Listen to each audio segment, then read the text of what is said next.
You're listening to the Cantina Cast,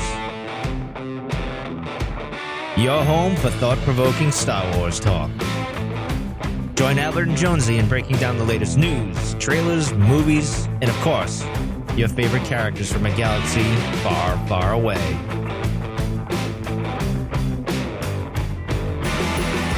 Hello, everybody, and welcome to episode 262 of the Cantina Cast. My name is Albert Padilla, and tonight we have something truly special for you in store, or at least we hope we do. We're going to try something new this episode. So a few weeks ago, we reached out to those of you on Discord, some of the Discord followers, and asked you guys to come up with some, what you typically would call what-if scenarios. For example, what if Lieutenant Hyja had disobeyed his order not to fire on the escape pod, leaving the Tantive 4? So while you ponder that outcome, let me bring on my fellow co-host. He put the canon in head canon, and by all accounts, he relishes in coming up with neat and ornate designs for his tinfoil hats. Please welcome to the show, Jonesy. Jonesy, welcome to this special edition of the Cantina Cast. And how many plies are you wearing on your head tonight? Well, it depends. I have a nice little fold at each side because it must be nice and tidy and clean. Yeah. So, yeah, you get the best reception that way. That's right. And did you go with the, I'm doing good. Did you go with the Reynolds name brand aluminum foil, or did you go with the off brand? You know, I only trust Reynolds wrap, so I have to go with the Reynolds brand.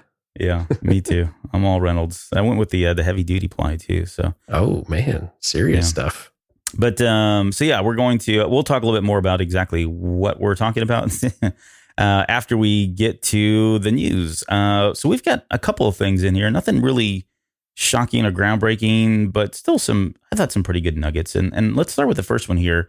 I guess earlier in the week, and I've called this Finn as a dirty man, but John Boyega had released a picture on Instagram, and I guess it's they've finished primary shooting by all intents and purposes, and at this he posted this picture of his hands, and they look pretty filthy.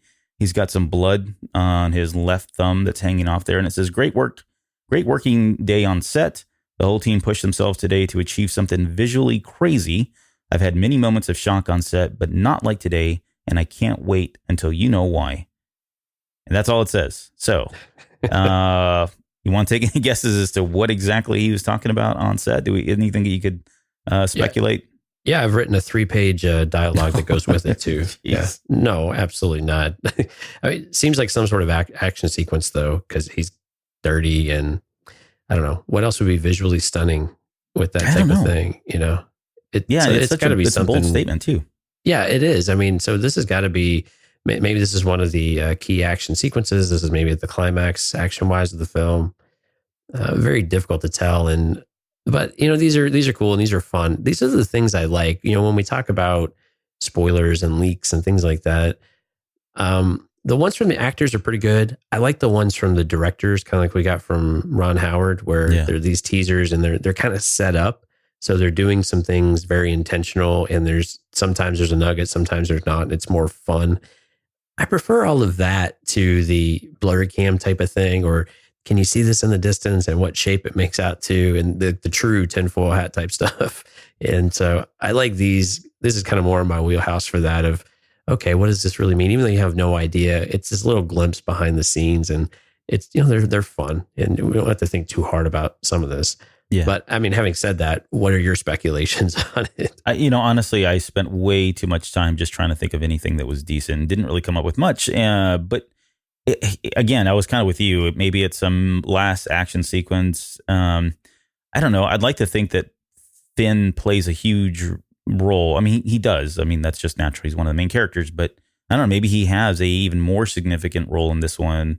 From a story perspective or from a character development perspective, which would be really neat given, you know, where he came from. So, but yeah, I'm with you. These kinds of things they're always fun, and they're not, I mean, we don't even classify these as spoilers because there's really not a whole lot of detail here. It could literally mean just about anything and nothing at all, coming from the actors.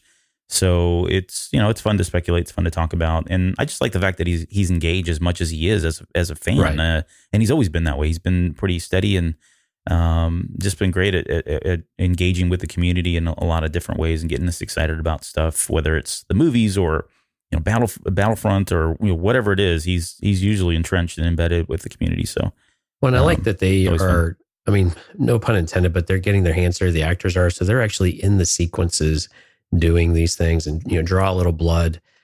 And they're really vested and they want to be doing these types of scenes. I think that's important. It gives a lot of authenticity to what you get at the end of the day.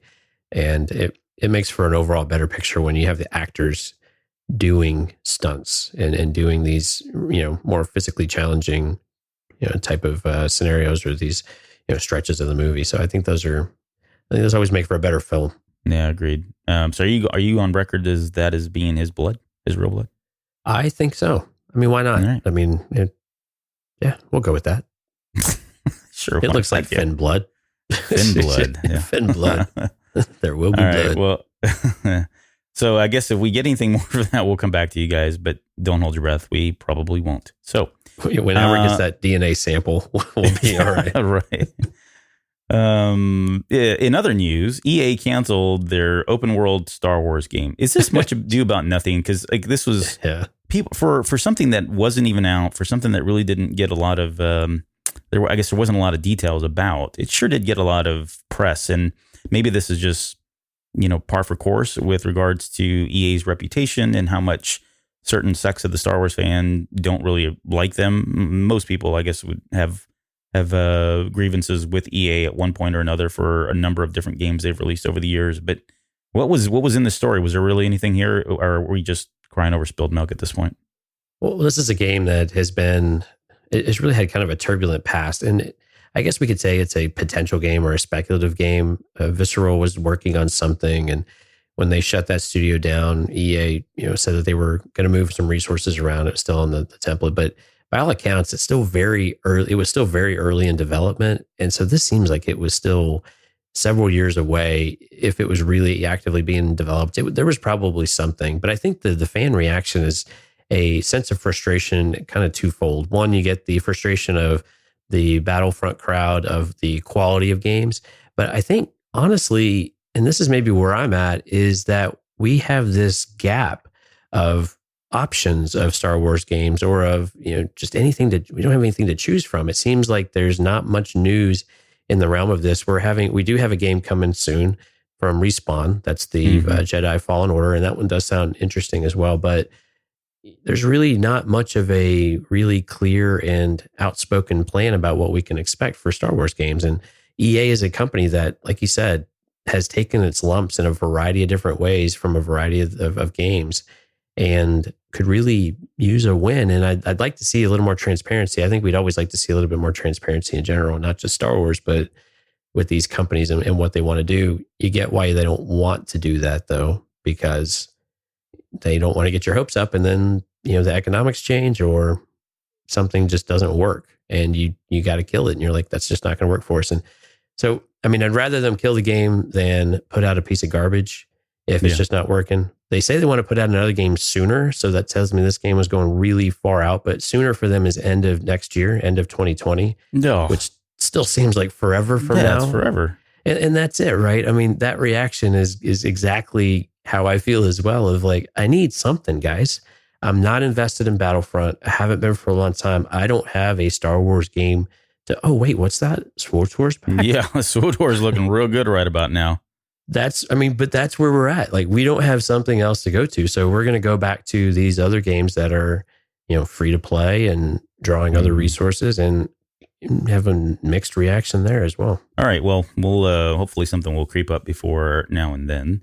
I guess in maybe more exciting news, and maybe because I've been on a comic book kick here lately, but Star Wars Age of the Rebellion is coming starting in April of this year. And what they've done is, so this is the I guess a continuation of much of what we got like with the prequel comics that just recently came out, but we're getting a few comics here starting in April. Age of Rebellion, Princess Leia #1, Grand Moff Tarkin #1. There is a special #1 that'll be out in April. And then in May, we'll get a Han Solo, Boba Fett, Lando Calrissian, Jabba the Hutt. And they'll wrap everything up in June with Luke Skywalker and Darth Vader. All of these are #1 issues. I didn't really pick up on whether or not how many of these we'd get in terms of, are these one-offs, one-shot type things or more. But any of these catch your eye? Any of these you're looking forward to more than others? I think they are one shots. That's what we've seen with the Age of Republic so far. Yeah. So I think they're going to stick with that model. There were a couple though that did jump out at me. So the Tarkin one, Tarkin's always interesting. The premise behind this one says it's the explores how the Imperial Mastermind ensures that the Death Star lives up to its name. So that's something that we've got a sense of what his relationship was during the Death Star's creation. So it'd be interesting to see what else he contributed to besides what we saw in Rogue One, which felt more like he was stealing the thunder out from a colleague's, from underfoot there. Yeah. The other one that seems interesting to me is the special number 1, but really only one of the stories, and that's the Yoda story, which is set during... you say the Jack Porkins one. Jack Porkins, yes. No. So the Exile on Dagobah, and that's going to come from Mark Guggenheim and Andrea Baccardo. So that's going to be, I think, an interesting one to see what they do with that and what we can glean or what we can learn. These specials, there's like what, 1, 2, 3, 4, 3 stories that's crammed into this special. And I'm curious how, in what detail are we going to get information and a good story from these? I mean, they've done a really great job, like you were saying, on comics in general over the last few years. So I'm hopeful that we're going to get good stories here, but that's the one that jumped out to me. Are there any of these other ones really anything that you're chomping at the bit for? Well, maybe. The two that jump out to me, I'm actually looking forward to the Jack Porkins, but that's just me. The Luke Skywalker number 1 and Darth Vader number 1, and for a couple reasons. One, it's Luke Skywalker and Darth Vader. 2, Marvel, if you're a follower of comic books and just in general, regardless of whether they're Star Wars or DC, Marvel, whatever, whenever they do these types of releases, there's a lot to be said that they don't give you a lot of details, and that could be just because we're far out in June and they don't want to steal the thunder. But when they get real tight-lipped about it, there's usually something brewing there. The timing is, I guess, interesting that they would be pushing these out after something like Celebration. And again, I may be looking too much into it. I may be way over my head in terms of speculation and theory because of our episode tonight. But those two jump out to me primarily. I'm interested in the Leia one as well, just because it's Leia. But all of these have been they're all pretty interesting. I don't know how much more story we're going to get from Han Solo or Boba Fett and all that. There's not a lot of detail here yet. But I think every one of these, if they follow the path that they did with the Age of the Republic ones, did I get that right? I forget the name of it. Yeah, but those, that's right. Yeah. So with those, I think there should be enough in there that warrants the purchase and certainly warrants a certain level of discussion. I don't think any of them have really come out with something in it that's interesting to speak about and talk about. And I would expect somebody like Mark Guggenheim, who's behind the special, is probably going to give you, he's probably going to deliver. He's a well-known writer. He's done a number of books that I've collected from Marvel. So, and usually with those specials, just to kind of touch on that real quick, they usually do give you, I wouldn't say a triple size edition. It's at least double. So I don't think they're going to scale back in terms of the quality or the amount of story that we're going to get from that. So I'm definitely looking forward to those. But yeah, I guess those would be the ones that jump out to me. Maybe that Jabba the Hutt number 1 is what was going to be the movie, and they've just condensed it down. We just made it into a one-shot. Yeah, one-shot comic book. It which is where astonishes me, it probably though. belongs, honestly. Sorry. That's very true. But it astonishes me, though, with Luke Skywalker and Darth Vader. I think the question that pops into our head sometimes is, what else could we possibly not already know about these characters? Yeah. And then they deliver something. It's like, I really am glad I know that about that character now. Yeah, exactly. So it's amazing that they're still able to pull really great stories out of characters that we know so well. That's why they're doing what they're doing, and we're doing what we do. Well, we try. And then we do try.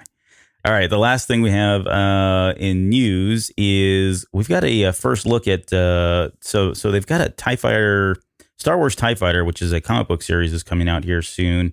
And then we've also heard about Alphabet Squadron, which is a novel. So I guess the two big bullets here are, number 1, Alphabet Squadron is now going to be a trilogy novel set, and the Star Wars TIE Fighter comic book is going to be a crossover with at least the first novel. I don't know how far that'll extend out, but issue number 1 of Star Wars TIE Fighter number 1 will be a crossover with the book. So that's all really exciting. Now, just to kind of set this, set it up from a time perspective, Both the comic and obviously the novel will take place right after the fall of the Galactic Empire and the events of Return of the Jedi. So I'm pretty excited about this. How are you feeling about it?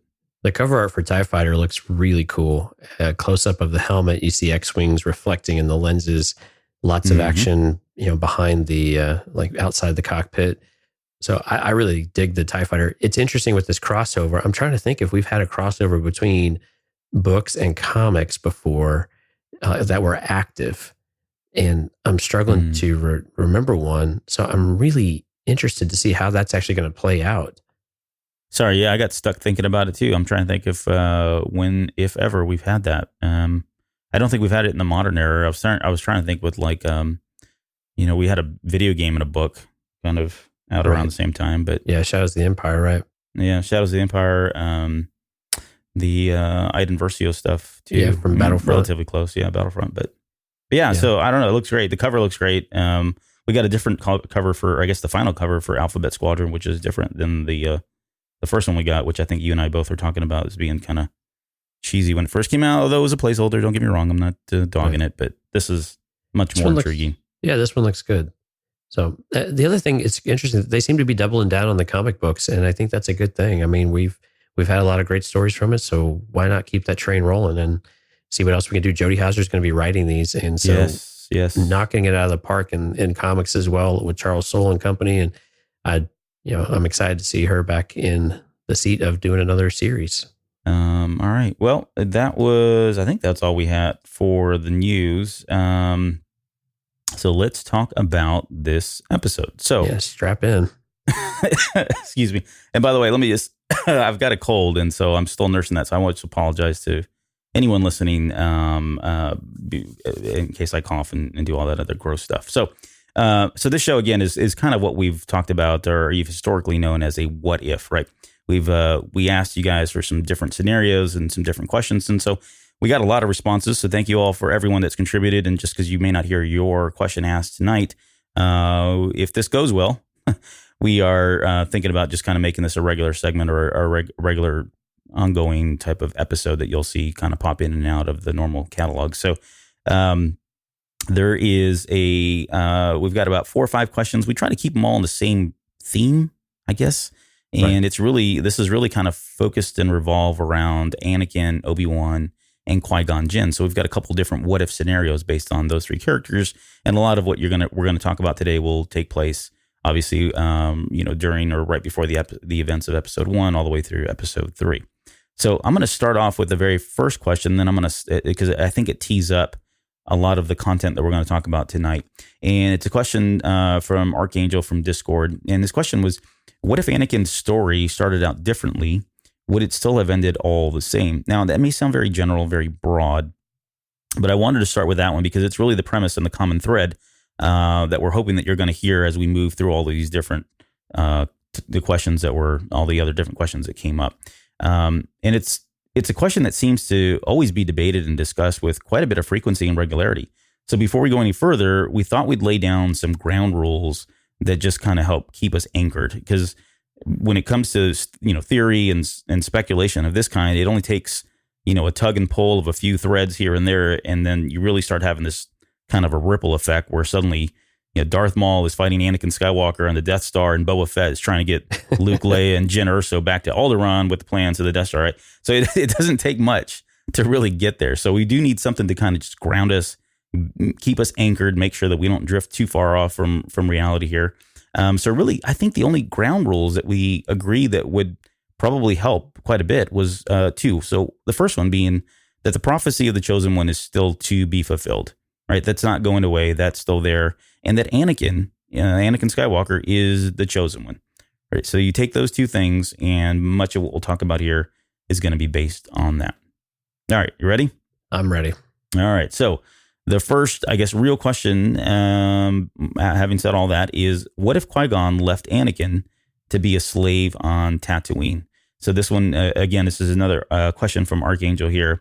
And I guess the immediate thing you need to tackle is how or why Anakin is able to leave Tatooine, if he doesn't, right? And this is one of the, I guess it's a little bit on the bizarre world of things, because we know that Qui-Gon Jinn really believed that Anakin was a chosen one. So for me, the first thing to address is what happens to Qui-Gon Jinn and Obi-Wan. Exactly. Right. Any thoughts around? Yeah, go ahead. Yeah, I think this is one of these scenarios where they end up coming back, because I think he believes so strongly that he would have to come back and explore this. And we've seen Qui-Gon have this rogue mentality from time to time already, and his belief system. And we even saw this a little bit with his experience in the new Age of Republic comic, which I recommend people to go get for Qui-Gon Jinn, where you have this exploration with the dark side. So he's got this, different way of thinking and starting to challenge the Jedi. And he is hook, line, and sinker on Anakin is the chosen one. And so I think there is a way that when they may leave the planet, but he makes a concerted effort to come back and get him some way. If that happens, then the story picks up, maybe just at a different stage. Things might be moved around, but I think then your general story likely starts following a similar path than it does right now. Yeah, I would agree. So here's another scenario, and I guess it's kind of a simple answer, and it doesn't really address the question. The question implies that Qui-Gon consciously leaves Anakin on Tatooine, and that's the huge part of the suspension of disbelief that you've got to get over in order to really kind of address the question. So without going there, I thought maybe, a more simple answer was that, let's say Darth Maul catches up with Qui-Gon Jinn and Anakin, before their run in, when they're on the outskirts of Mos Espa. And maybe it's there that Darth Maul and Qui-Gon Jinn in that they have that actual battle, but Darth Maul ends up besting Qui-Gon Jinn. So then from that point, you could assume and conclude that either Anakin was allowed to live, I don't know, Maul leaves him alone or whatever, Kenobi picks him up, or, again, that Obi-Wan Kenobi was intervened somehow, saves Anakin, and doesn't really take down Maul. In either scenario, Qui-Gon isn't able to make the request of Obi-Wan to ensure that Anakin is trained. And since we all know that Obi-Wan, how he felt about Anakin, right, from that first line of, "Why do I sense we've picked up another pathetic life form?" I think it's safe to assume that either he just leaves that kid on Skid Row out there and to his own fates, which, by the way, knowing what we know about Vader's life in Revenge of the Sith and A New Hope, that comment has a lot more weight to it, right, than just Obi-Wan being a bit vain or hubris. That whole comment of being a pathetic life form. Because if there's one word now, if I haven't read the Vader comics, pathetic seems to be a word that comes to mind now. But anyways, I'm kind of digressing a little bit there. But from there, so Anakin would maybe then return. He would have to return to his mother, right? If he's left on Tatooine, and unfortunately, back into that life of slavery that he left. And I'm pretty sure Watto knows that he's kind of game, or that he's fair game now at this point, and he has a chance to really take advantage of him. It's his property again. And I would imagine at this point that Watto, it feels like he's got this thoroughbred champion, on his hands with Anakin, and sees a way to kind of take advantage of that, maybe through the course of a number of other championships and races. And Watto's starting to win. He's starting to garner attention from like bounty hunters and smugglers and the Hutt cartels and that sort of thing. But you got to think that at some point, the word would start to spread about, a boy that can see things before they happen. And eventually that would make its way back to the Jedi Order and back over to Sidious. And so just kind of play this out, and I'll get off. I'll take the hat off here. But at that point, I would say that Sidious and Maul are very much at work and still disrupting this Jedi Order. You got to assume that they're still working together, and that's his apprentice or whatever, his number two. And they're kind of laying the seeds for the eventual fall of the Galactic Empire and the fall of the Jedi Order. And it kind of, I imagine this turns into a race between the Jedi Order and Palpatine to kind of get back, try to get Anakin. And you got to, and I'm going to throw this question out to you because I don't know that we've ever discussed this, but there is some debate that happens out there in nerd world about whether or not the Sith believe in the prophecy of the Chosen One. If you assume that they do, I could see in this type of scenario, once word got out and they realized there's this kid again that is powerful, and not just from that, there's probably other things that have tipped them off to him. But it would be kind of neat to see. It would be neat to see both the Jedi Order and Palpatine and Maul and Ventress and Dooku and whoever else that he's got at his will trying to vie for Anakin's allegiance and trying to get a hold of him. So it almost turns into this race to kind of kidnap this kid, right, with different intentions. But I mean, I wouldn't put it past the Jedi Order to go so far to try to kidnap Anakin Skywalker. What are your thoughts on that? Wow, that's a lot to take in. Sorry, yeah. Yeah, it's that's tough because you have to really believe that if they rejected him, why would the Jedi then try to go back and claim him? I don't know that I can follow on that angle, because how would they start to equate him to the chosen one? That's a great question. I don't have that part figured out.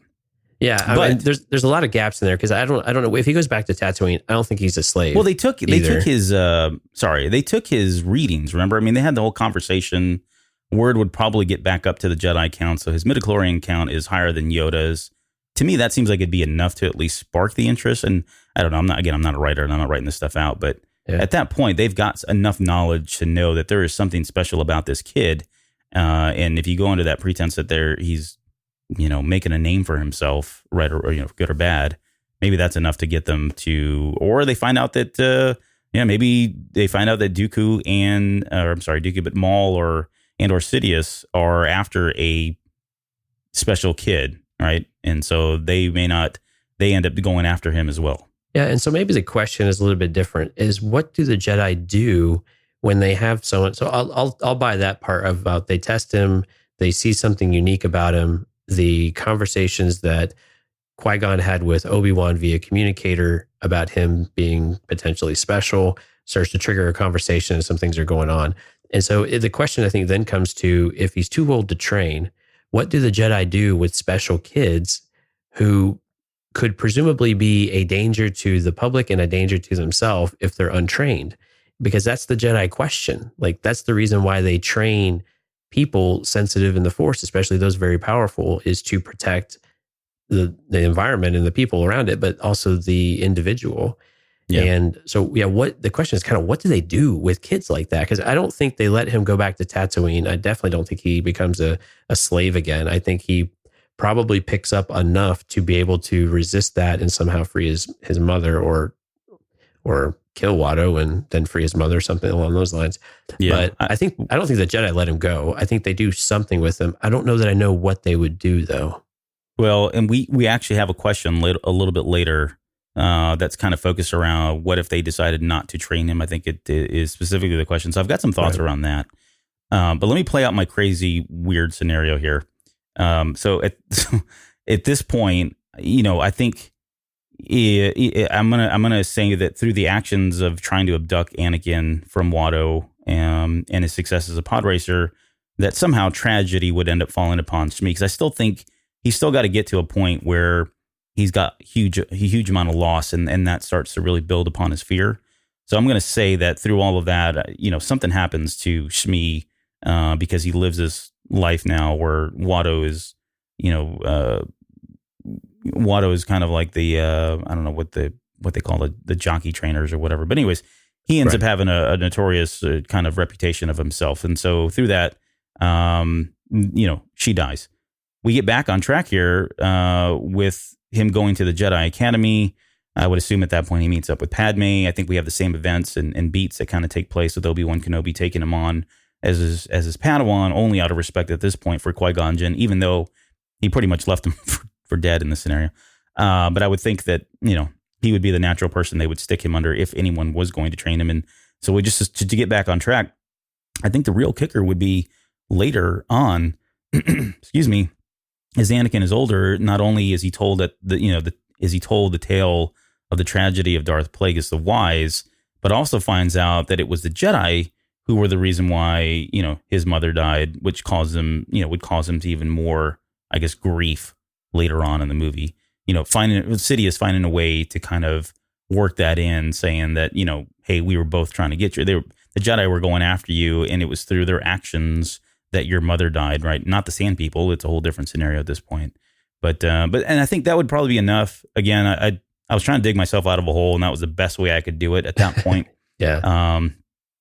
I think from that point, everything else kind of plays out the way it's supposed to. Right. The other angle is that the distrust now, if he's rejected, the distrust with Anakin of really anybody, the one person who had faith in him is gone. The people who were supposed to take him in now shun him and, let's follow your scenario of shipping him home. And now he's left to his own devices. So when that next person comes calling, one, he probably doesn't trust them. But if it's a Sidious, I don't think Maul's capable of this type of thing.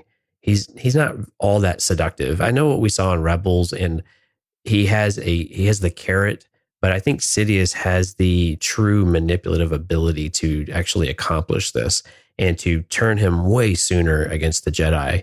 And I think, and then we're on a completely different path where our timelines are moved up with the Sith, because now we've got a boy with immense abilities and can really change the shape of the galaxy, really becoming in his prime with Sidious. Could you imagine if he was trained by Sidious at such a young age? Yeah. Like what he could have become, or what he would have been by the time he becomes a teenager, and as he becomes, someone in their early 20s. It's really crazy to believe what his abilities would have really been. Yeah. But so I think that's another path that you could take in this very Infinities type of scenario. Right. All right. That's all I have on that one. Did you have anything else or any other crazy theories about how we get there where Qui-Gon leaves Anakin on Tatooine? No, I think we're going to come back to the council one, and I think that'll help round that one out a little bit more. Yeah, I think so too. All right. Well, let's go to GM 2187. He had the question of, what if Darth Maul didn't kill Qui-Gon? You want to take a first stab? Well, yeah, and I think it's important to go ahead and integrate his follow-up question here too, of would Qui-Gon have made the same mistakes in training him as Obi-Wan did? Very related here. So if he didn't, Qui-Gon definitely would have taken him as his student. He would have defied the council. He already pretty much effectively did. And I think he would have had not to hang Obi-Wan out to dry, I think he would have had a much more stable upbringing and growth pattern as a young adult. And he probably, I'm thinking he was probably be a little bit more stable as well.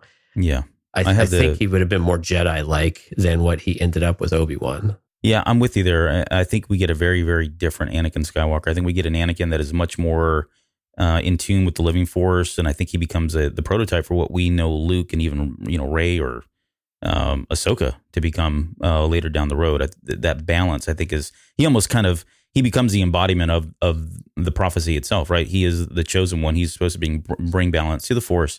He himself is balanced in the force certainly more than the Jedi were at that time.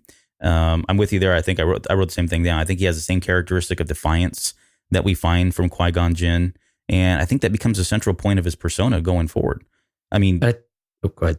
No, I was going to say, can you envision a scenario where later in his years, both he and Qui-Gon Jinn attempt to go back and rescue and save Shmi Skywalker? Right? I can see that playing out, where even though he's not supposed to have family attachments, Qui-Gon acknowledges that that's important to him, acknowledges that that's something that he probably needs in order to continue to stay balanced. And so going against, the better teachings of the old Jedi Order, he and Anakin put together a rescue mission and go back and get her back. That is a really tough question, because I don't know that I see Qui-Gon doing that.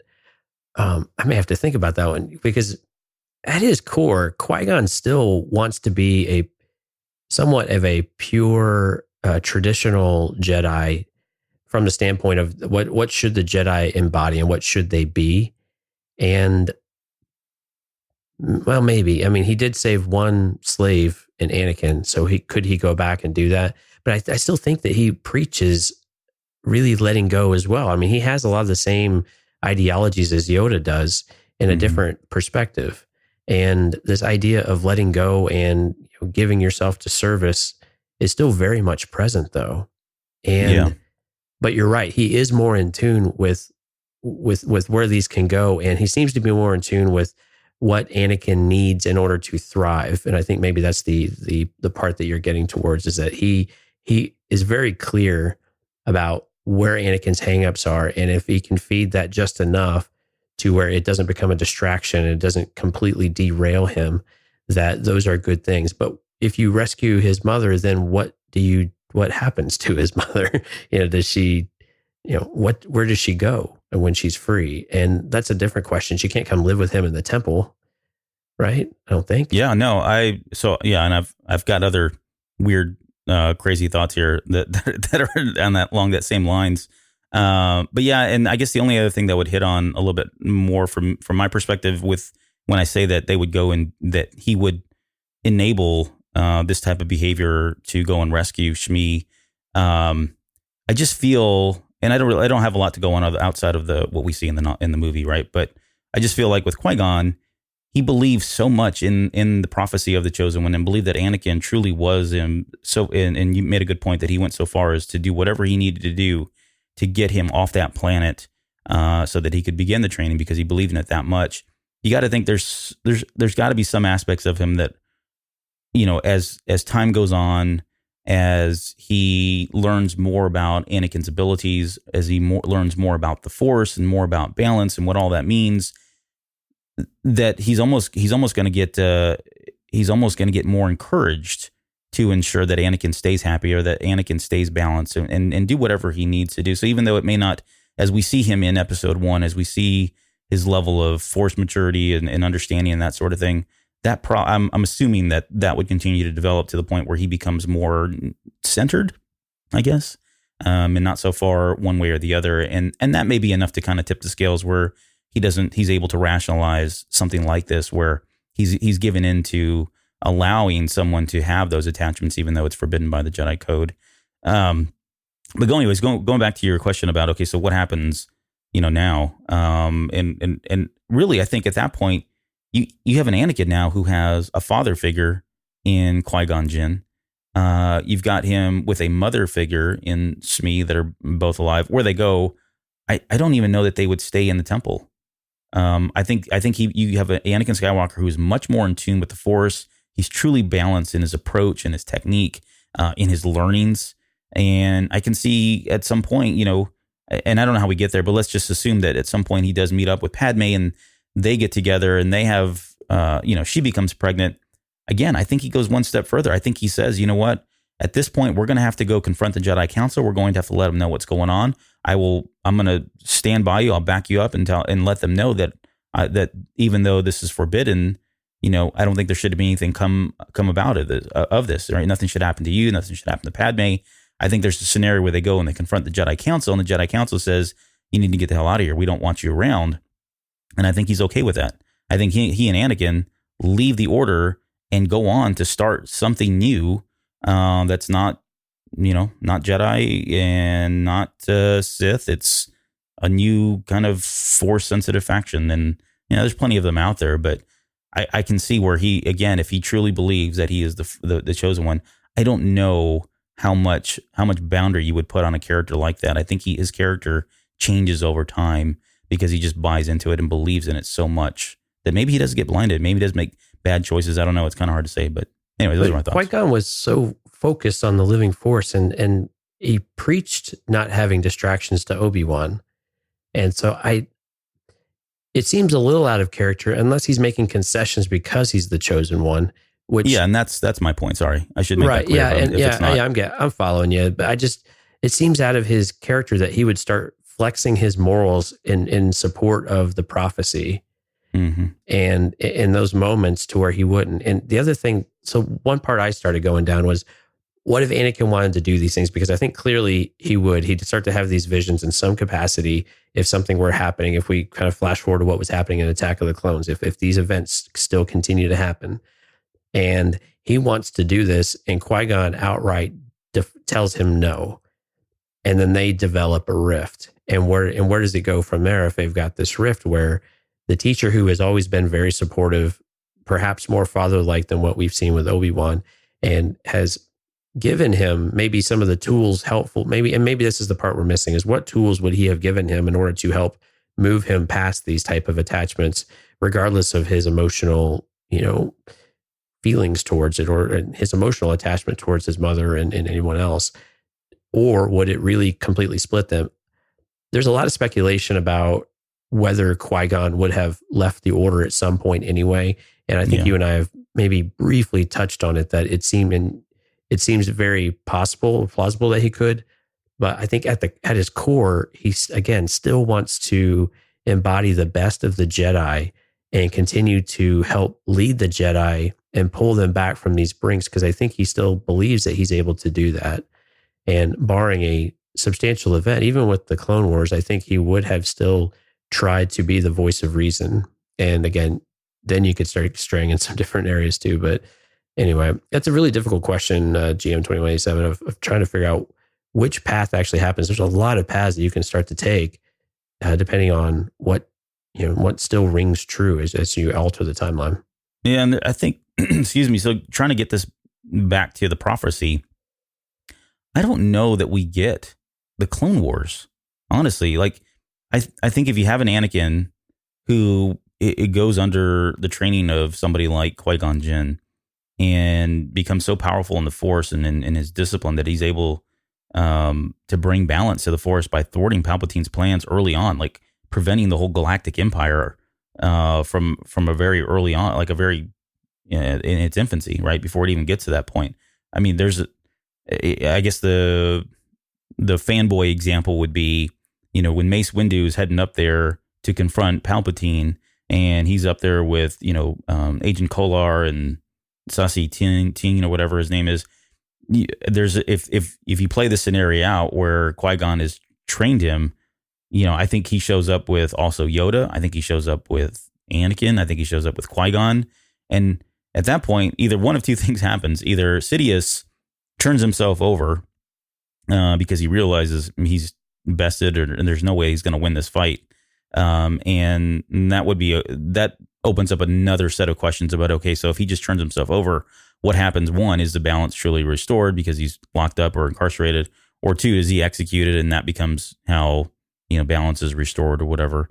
But yeah, I just don't even know that we get to everything else at that point. I just can't see that in I guess in my scenario, in this world where Qui-Gon teaches Anakin, apart from, I think you had something was kind of cool about, what if he did say no? What if he was defiant? I think that would be enough to start a chain of reaction of, excuse the pun, a chain of reaction of things that would set Anakin down a darker path.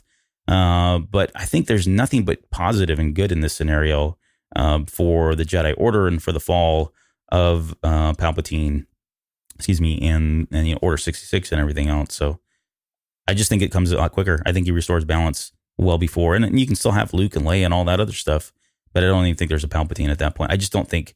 I think Anakin would be too powerful. I think that would be in his a way under Qui-Gon's tutelage that he would become the most powerful Jedi that ever existed and the most balanced Jedi that had ever existed. I just don't know that I see Qui-Gon is able to take him really that far. And the way that I see it, I think a lot of these events still happen. The Clone Wars still happen because they've not been able to root out the cause of it. All of the things that happen still take place. Everything from Geonosis to the discovery of the clone army, the bounty hunters that were trying to kill Padme. I think a lot of these things still have a lot of opportunity to happen. And then you've got a potentially bigger blow up brewing with Anakin. And I could still see there's still a very clear path where this exact same thing happens, even with Qui-Gon Jinn in the picture.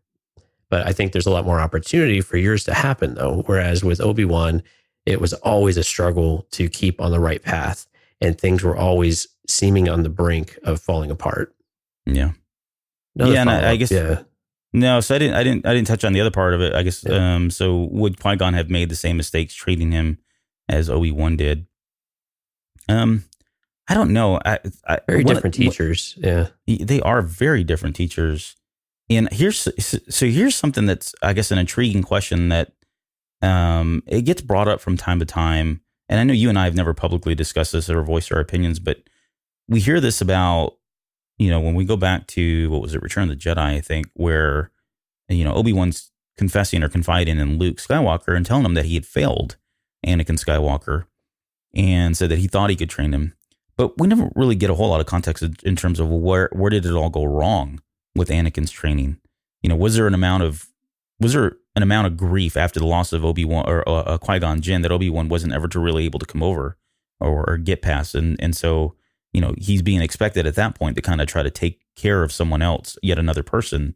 Or was Obi-Wan just not experienced enough to stomp out the emotional baggage that came with feeling like he, lost his master, and get past the behaviors or the viewpoints that Anakin already had, at such an older age, that he was, that Anakin Skywalker was an older type person that what shouldn't have even been thought about being trained to begin with. And yet somehow he relates Qui-Gon, his master's death, to Anakin. Yeah, we don't really know, I guess, a whole lot. I guess where I'm going with this is in terms of where he failed, where he faltered. Did he take too much of a brotherly role in trying to teach Anakin rather than being a father figure, which, you wouldn't expect of him. And he was so young himself, right? He didn't have any real world experiences. Right. He didn't have any, anything to kind of ground his teachings with Anakin outside of just the Jedi Order stuff. No, go ahead. Sorry. No, I think you're in the right place. And I would even say he didn't need a father. He needed a teacher. And there's a difference between brother, father, and teacher, right? A teacher can be strict on you and you not have the emotional response that you would with family. And good news for you, Albert, they have a new comic book called Age of Republic, Obi-Wan Kenobi that actually touches a little bit on this. And it's you're right, it's a young Obi-Wan and a young Anakin. And you get to see the doubt on both sides of the fence and their perspectives of what they think the other is feeling. And from Obi-Wan's perspective, you absolutely get some of the things you're talking about where he's uncertain if he almost feels like he has to apologize that he is not Qui-Gon Jinn and that he is not going to be able to teach him in the way, and that he feels like Anakin has been deprived of a fantastic teacher and he's stuck with him. He's the consolation prize and he's not going to be what he needs. And Anakin, of course, on the other side of the fence feels like he's the failure and that he's a burden on Obi-Wan because of Qui-Gon's death. And he feels somewhat responsible for that. And so you get this guilt kind of going back and forth between the two of them. And you have this really, while that's a bonding moment, it's also the seeds of not really understanding your place with one another. And I think over time they iron some of that out. But your comment about being brothers, I think is very poignant of where, families argue, families fight. And sometimes you get into a point where you just have this rift that's irreparable. And Obi-Wan, I think, tried to be a teacher, but really could never get out of the familial type of role that Anakin, I think we've agreed on over time, is really what he was looking for and what he felt he needed, what was missing from his life that he left behind when he left Tatooine. And so I think if you're curious, go read the comic book. I'd be curious to see your thoughts or hear your thoughts about what you think that those dialogue and that conversation looks like. But I think it speaks directly to what you're talking about and gives us just a little bit of insight as the shaky ground the relationship gets started on. Mm-hmm. And I don't know that it ever really quite solidified, and it never went to teacher-student relationship or colleague. It always was this more familial element to it that I think can always be, it always has the ability to be problematic at some point. Yeah, when you were talking about the, being a teacher, being a father, to me, I get your point. There are some distinctions. They're very synonymous for me. It just in my personality and how I parent and rear my children. I'm reminded of that my kids sometimes tell me that I'm being too mean to them because I don't give them free will to kind of do anything and everything they want to do. And my response has always been, fine, I'm okay being a lousy friend if it means I'm being a better parent. And I don't know that, and then maybe that kind of speaks to what's in the comic. I haven't read the comic, but it's, I need to get to it. It's on my list here soon. But there is a sense of, I almost get a sense of resentment, and maybe I'm digging in too much into that. Again, that comic of pathetic life beings or life forms or whatever. But you got to think, Obi-Wan lost his master because of Anakin. Obi-Wan felt obligated to train Anakin, at the request of his former master. Like you said earlier, I think there was a lot of doubt there whether or not he was even ready. But he got a sweet title that came with it. So he almost, there's another level of obligation there that he probably felt he had. Right. And Obi-Wan didn't like that he had brushed up against the dark side when fighting Maul. I mean, I don't think we know that with certainly, I can't remember if that was actually declared in the book as canon, but, we see it on his face. and we don't have reason to believe that he had ever brushed up that close. Maybe that was enough that kind of turned the tide to give enough to best Maul or whatever. But there's a lot of reasons there that he has. There are a lot of good reasons he would have to resent somebody like Anakin Skywalker in that moment, especially at his age. I mean, he wasn't even mature enough to really kind of take in everything that had happened, and yet he was being expected to do so and, take on train another person, rear another person, take care of, it's a lot. Right. I think it was a lot on his shoulders at that point. Yeah, because Qui-Gon had let's say 15 years on him, 20 years in age and experience, somewhere in that neighborhood. And former Padawans before him. Exactly, yeah. And I mean, they both had great tutelage, but to be fair, Qui-Gon also had the baggage of Dooku, right? Yeah. And true. the belief system and the ultimate betrayal of what Dooku did as well. So there's some different baggage there as well. But yeah, I think we both agree that the youth of Obi-Wan, what is that? Ambien, I'm looking for an Ambien. Of Obi-Wan, that youthfulness of him really did seem young. Of course, we saw Anakin be given a Padawan at a very young age. So maybe this is typical. But given the circumstances, it seemed a bit soon for him to take on an apprentice as well. Yeah, you're right. It was a little too soon for Anakin too. What's going on over there with that Jedi Order? Anyways, all right, let's roll on. That one day. We should, yeah. Let's. Boy, it was going a little bit longer than I thought we would. So, would Obi-Wan have taken on a different apprentice? And this is from GM 2187. Yeah, at some point. Yes. Okay. Next question. Yeah. No, I'm kidding. Go ahead. Well, no, that's about others too. At some point, he would have had to. Would it have been right away? Maybe not. But it seems like the next logical step in the Jedi path. So he would have. Here's something else there's to it. Well, I was just thinking. I was starting to go. I'm telling you, man. Like my mind's going a million places right now. It would be interesting to see a dynamic where Anakin Skywalker and Obi-Wan Kenobi were kind of at odds with one another. Let's say Qui-Gon Jinn lived, and he ends up training. Let's say they kill Maul. He ends up training Anakin Skywalker, and I was just envisioning this kind of like a brotherly duel where they're trying to best each other. Think Gimli and Legolas, right? Where they're always trying to best one another in combat and kind of stand up. And I don't know. It seems like you've got two very powerful, because Obi-Wan Kenobi wasn't, by all accounts, wasn't the most powerful in the way of the Force, but he knew what he had and he made the best of it. And He was very wise. He was very cunning, probably more than Anakin. So you got to think both of those guys would be all-star standout type Jedi throughout the Clone Wars and everything else. But it just would be interesting to see how their dynamic would be, if they would be, friendly rivals more than, had Qui-Gon lived and trained him. So yeah, you could probably see it that it would escalate from time to time, huh? Exactly. Yeah, that's kind of where I was going. Yep. I can see it. Yeah, because Obi-Wan's kind of pretentious at times too, right? Yeah, and that would irritate Anakin to no end and make him try harder. Okay, Archangel says, what if Obi-Wan refused to train him?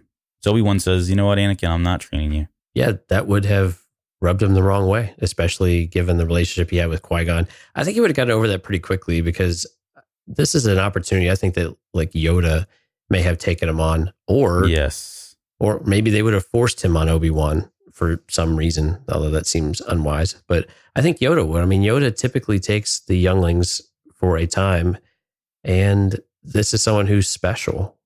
And I think this is someone that is worthy of the Grand Master of the Jedi Order to take an interest in and take a personal interest in. So that would seem to be make the most sense. I think we've argued that all along, is why didn't Yoda just take it from Obi-Wan and say, we understand your promise. He will be trained in the ways of the Jedi. We will fulfill the promise you made to Qui-Gon. But it's better suited if it's one of our most experienced Jedi, given the special case of this scenario. Yeah. So if I could just kind of fanboy on this one, because I think I like Yoda. I had him down as a potential, as someone that would kind of step in and take over, training him, especially if he was a chosen one. But here's one that's a little bit more far-fetched, and don't challenge me on how I get here, but let's just assume Mace Windu comes in and takes over for training Anakin, because I think Mace would have been such a hard ass on him and he's kind of the complete opposite of Kenobi, that Anakin would have been pushed away from the light, or at least that much more eager to experiment with the dark side, because we know that Mace was able to. And if you pull in Legends, right, there's a scenario here where you've got Windu, training Anakin, and Anakin's going to pick up on Vapad, right? Which would be freaking awesome. Because in Revenge of the Sith, you get a very, very aggressive and offensive Anakin Skywalker there at the very end, but he's just using like an amped up, emotional, dark version of the other form, and I forget, Cyan or whatever one he's using, right?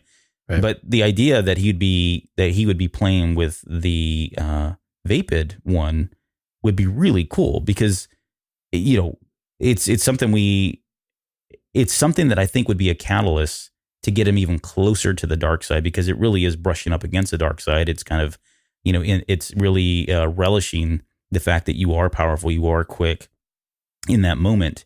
And that's why, it was never really, in fact, I think at one point, maybe I don't even know, I'm probably pulling on legends here. I think it was outlawed at some point. The Jedi weren't really allowed to use it. And you had Windu, who was one of the very last that had any knowledge of it. But yeah, I just think it would be a really neat concept to actually have him train under that kind of a technique. And I think if everything else, if you just say everything else plays out the way it's supposed to, and you get to the very end, I think you have a very different outcome in terms of that battle. Mustafar, I don't think Obi-Wan Kenobi stands a chance, as much as he was using his defensive technique that he had pulled from Qui-Gon Jinn. I think he gets his butt handed to him, and Anakin wins that hands down. And I think that you can, and we don't need to get into this because I wrote 2 more pages of this, but you think about him. Yeah. You think about Anakin Skywalker beating Obi-Wan Kenobi on Mustafar. Yeah, that's a huge game changer, because you don't have Darth Vader that's more machine than man. You've got a very, very powerful Sith now in Anakin Skywalker, who's, I don't mean to be insensitive, but he's whole, right? He's not missing any pieces. And I think the outcome at that point, you feel free to kind of pick whatever you want at this point, but I think the outcome of, Sidious's plans, having somebody like a full-fledged Anakin Skywalker completely converted to the dark side, is just something to really kind of think about. Like, wow, what else could he have done? How much more damage could he have done being in that kind of condition, in that kind of a state? Well, and if Anakin was with Windu when they confronted Sidious, would you even got that far? Yeah. Where there was a confrontation, and they might have ended it. Now, granted, there's still a big unknown about where Padme fit into this whole story at that point. But if you just take like for like, they're in the same exact scenario, and Anakin joins Windu instead of, confronting him, this is over. Mm-hmm. But I think both of them then have this dark side shroud over them, and they take a very different angle. I think the Jedi Order starts to still dissolve and eat itself from the inside at a rapid rate, and something entirely different evolves from this. The Sith still find a way to achieve victory in some capacity, even without Sidious's master plan. And all of a sudden now, do you have a Windu Anakin Skywalker duo as they've crossed this threshold after doing what they needed to do in order to end the war? So there's another 6 pages that you can write. Yeah, there's another 6 pages. So I won't get into page 2 of this theory here of your thesis. But here's something. I just want to throw this out there because we're fanboying here a little bit. But let's say Anakin defeats Obi-Wan Kenobi. Darth Vader is Darth Vader, more man than machine. Let's just say, for the sake of argument, you get all the way. Luke and Leia are still born. Padme still has them. She still dies. I don't know. Fill in the blanks on whoever the kids live and they've lived in secrecy this whole time. Fast forward to A New Hope and go beyond that. Let's say those events play out. Go all the way, fast forward all the way to Return of the Jedi in the throne room. Do you think Luke is powerful enough at that point to overtake Anakin Skywalker? Ooh. Well, you still have this pull of, I'm your son. Yeah. I guess it depends on the scenario of where, Luke was in mortal danger when he finally committed to returning to the light. Yeah. So it's a matter of how much of that is still alive in him, and what has the Emperor, what has the scenario driven from him, and whether that conflict is still there. I think that's the general question. And there's a lot of stuff in between to figure out how much, if there's any light left, right? We skipped, 30, 20 years, something like that. So there's a lot left to try to walk through to figure out how Luke would achieve that in the end.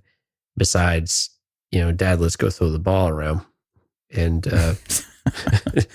well, I mean, if Luke doesn't beat him, then the other scenario that I was thinking of is, I think Anakin defeats Luke, and it's through his pleading to his father not to kill him or not to go any further that he finally turns to Palpatine, which seems kind of far-fetched at this point, but it would be kind of a neat thing. And then you got Anakin Skywalker literally fighting the Emperor through sheer force and power, and will, right? And not just picking him up and throwing him around. Right, because there's an argument to be made that it was Anakin's venture into Vader and the losing of himself physically that opened his eyes over time of what Palpatine's master plan was and how he fit into that and how replaceable he ended up being at the end of the day and then what he wanted to achieve. And without that, Palpatine doesn't have as many reasons to want to replace Anakin in order to build that distrust and to build this this conflict between them that's always brimming on the surface, and especially what we saw in the Vader comic series, right, where there's this tension almost all the time. And those barbs, while his impetuousness as a youth might still be there and might still be aggravating, the sheer power of Anakin Skywalker is a drug that Palpatine would feed on and want to cultivate and just continue to grow until Anakin just wanted to overthrow him for the sheer power of it. And I think that's the part that is really tough to explain, because I don't know how Luke would bring him back from that, except, hey, remember, I'm your son. Remember, Mom. And we, yeah. It's a really hard place to get there if Anakin hasn't gone through all of the experiences that he actually does of what we're familiar with from the canon that we know today. Yep, very good point. All right, what if so this is Archangel again. What if the council rejected his training? And this is I think we talked we'd come back to this one here, but this is, what if the council said, you know what, we're not training you. Right. You said you had a theory on this one, so let's it's real quick. Yeah, it's intriguing because it really paints a completely different landscape altogether. If you have Anakin so far from home on Coruscant that he's literally a stranger in a strange land with no real way to make it back to his mother, which you would think would be his, north bearing, his compass, or where he's trying to get to. He's got to get back home. If I was a kid, if you were that age and you were rejected and you've got nothing else to do, that's where I would want to go, is back to mommy. You made a good point, though. It's like, what, and I think we've talked about this on at least one of the shows.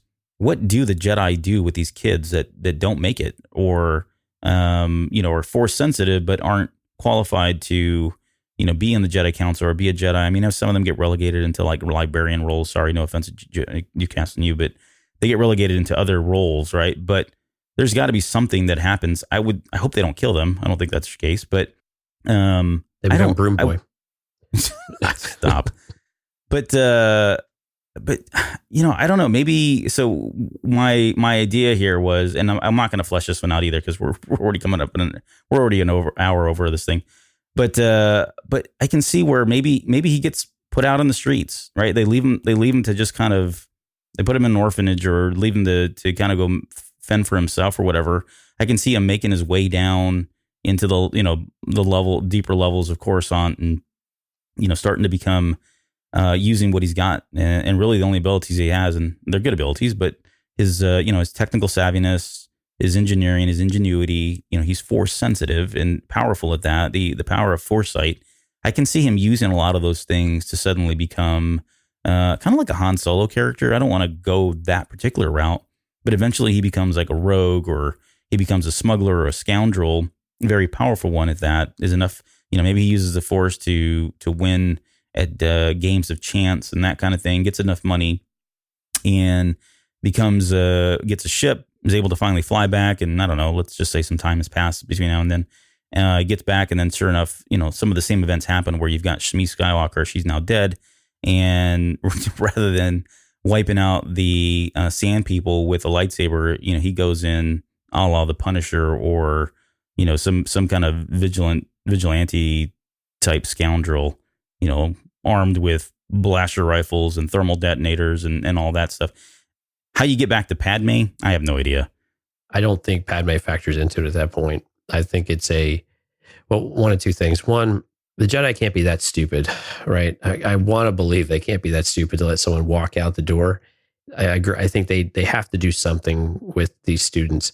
The thing with Anakin is if he's that strong, he is going to show that those abilities in different ways that they're going to have to take notice and have to do something. I want to believe so badly that they would at least acknowledge that and want to do something worthwhile with that, because the risk otherwise is potentially catastrophic. Now, you could argue it was catastrophic anyway, but you would have to assume that releasing someone like that into the galaxy, you're adding a complete unknown to it. And if we go under the assumption that Palpatine knew who Anakin was already, then it would have been an opportunity for Palpatine to swoop in and to start to influence that at a very, very early age, like we were talking about before, and really, really cement his power base very, very quickly. And what that would do with Maul or anything else, I don't know. Maybe you start getting an Inquisitorius type of scenario sooner because he's got a bit of a league starting now with 2. Again, I know I get the Sith rules, but you know what I'm saying? Yeah. Right. So I think, but I just can't believe the Jedi would let him out completely. They have to do something. They absolutely have to do something if they believe anything about this kid is special, because someone else will realize it, or the kid will realize it, and then he will rain. He has the ability to rain holy hell down on a group if something doesn't go his way. And then you've got a potential really bad conflict.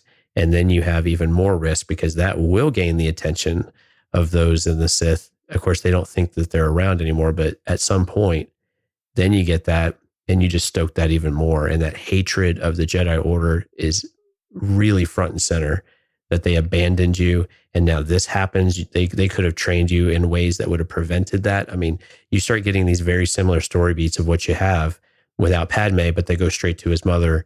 And then the blame is solely laid at the Jedi's feet. And then you've got a Sith Lord right there ready to go. Yeah, that's true. I can't, going back to the question. I mean, the question's phrased as though he doesn't get trained, I guess, is how I read into it. Yep. But if he doesn't get trained, yeah, you're right. It's either going to go down, kooky, spooky, Albert theory here, where he becomes a Jedi scoundrel, or like you said, I think the more viable option is just Sidious takes advantage of that, and we get a very different and ramped up approach to Order 66 in the fall of the Jedi we see Order. it countless times. They learn somehow, some way. And so which path is it? I mean, and if he's with his mother the whole time, then maybe his core values continue to develop, and he doesn't swing so wildly with anger and frustration. But I have a feeling if he's not able to free his mother in some way, or heaven forbid that he actually results in her death because he was trying to free her. I mean, there's a lot of different ways you could go down this path. Oh, yeah. Then it gets really dark really fast. So again, it's always in your best interest to take note and take action. All right, let's wrap this puppy up. Yeah. All right. So is there any variation of the story that doesn't end with the fall of the Jedi Order at the hands of Anakin? This is from Archangel. Probably not. Yeah, right. I think we've talked ourselves in giant circles that keep coming back to Anakin. I think you had some hope in there. You had a couple. Well, I had I had in my, with Qui-Gon Jinn still in the picture, I had a scenario that was out there that, again, you can poke holes in it, but that would be the only way. But I'm with you. It's hard to get here where it doesn't end in that way. And again, if we stay true that he's the chosen one and the prophecy is true, then this type of event likely still has to happen or needs to happen in line with what the Force is willing them to do and what he was created and what his purpose and destiny was in life. So if that's what you believe, then everything has to still happen. It still has to end up at the same point, even if the path you took to get there is different. Yeah, I think maybe another way to phrase this question is whether or not there's a version of the story that we see in episodes 1 through 3 where Anakin doesn't turn to the dark side. There's so much on his shoulders that it's really hard to see him overcome, the fear of losing Padme, especially after losing his mother. And it's just a huge obstacle. It's like, how do you overcome that? How does he make peace with the fear of losing Padme and knowing that she's going to die. Right. And I don't know. I don't. Because he's lost his mother already, even though she's alive. He's already taken away from her. He's never stopped thinking about her in the 10 years between the movies. So it's still weighing there. I agree entirely. I mean, he would have to have some way to know. He would have to have some way to know whether it's, I don't know, Mortis coming, another visit with Mortis, communing with Qui-Gon, World Between Worlds, Force Locust. I don't know, something would have to tell him or show him that by going to the dark side to learn the secrets of eternal life to save Padme, that he would still be killing Padme. Somehow he would have to have that insight. And I don't know what that is, but that would be the only thing, because it's just a huge obstacle to try to overcome. You got to get past him him thinking or understanding that the actions that he was doing, although he had the best intentions, were ultimately going to be the same actions that would cause the outcome, if that makes sense, right? Right. It's just a really tough scenario. I don't know. It's very hard. I mean, you'd almost have to pull it back to where you'd have to rewind and say Shmi actually didn't die and she lived, right? And so how do you get there? Right? Something's still got to anchor that kid and give him something to hang his hat on at the end of the day. There's just too much there going against him, I think. Yeah. What if Cliegg Lars still has 2 legs? I mean, that's actually the next question. So I'm glad you. Okay.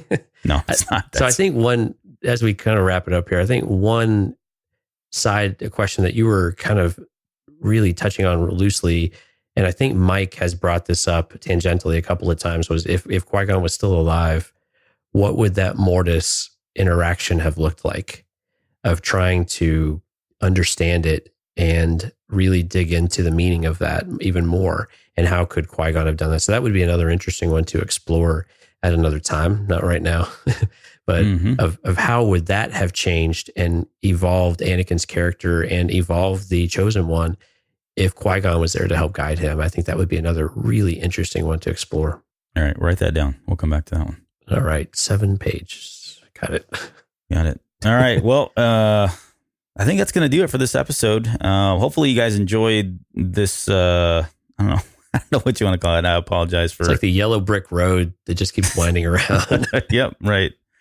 But hopefully you guys enjoyed it. It's a lot of fun. And this is really what Star Wars should be about, and not, interfighting and arguing about this theories better. This is what it was for a really long time. Right. Yeah. You stole my thunder. Exactly what I was going to say. This is what we used to do before the internet came around and people were, willing to just hate on each other all day long. There was a lot of respect for, hey, it sounds cool, but probably wouldn't happen. That's okay. It's fun to talk about. It's fun to theorize about this stuff. So thank you guys for submitting the questions. We've got more, like I said, that we'll come back and do. I think we're going to wait to see how you guys feel about this first. So let us know in Discord, send us an email, social media, whatever you can do to kind of reach out. Just don't give us negative reviews. That's not cool. But yeah, just reach out. Let us know what you guys think about this. And if you guys like it, we'll continue to do it. If not, we'll maybe retweak some of the content that we've got and repurpose it for other things. Looking ahead, next week, we tease this on the last episode, but we are going to be tackling Mortis. And I'm not calling it the Mortis trilogy anymore because there's another episode that's got Mortis in him. So we talk about Mortis, I think officially for the first time on the Cantina Cast. So that'll be a lot of fun. And then we'll put all the links in there for social media. Please check us out on eargluemedia.com. That is the website for the network. Please support all of the other shows that are on there as well. We've got a lot of great content that's being put out by a lot of very talented people, a lot of very funny people that are all part of Ear Glue Media and as hosts for those podcasts. So I think I cover everything. Anything before we go, Jonesy? No, check us out on The Basement, episode 6, part 6. We talk about George Lucas. We sprinkle a lot of Star Wars in there, including a little bit of Jeopardy. So I encourage you to check that out on The Basement. Oh, thank you. I didn't even plug my own show. Thanks, man, for doing that. And that, by the way, was a lot of fun. So officially here, thanks for doing that. I listened to it to myself. I think you'd mentioned it, but I was like, you know what? I'm going to go listen. And I don't normally listen to the shows after I record them, but that one I did listen to, and I was cracking up even just listening to it. So that was a really good time. That was a really good time. It's a lot of fun. So take a listen, have a listen to it if you can't get enough of either Jonesy or me. 2 hours and 20 minutes of goodness. You're welcome, Mike. All right. With that, we will let you guys go. We'll see you next week. See you next week.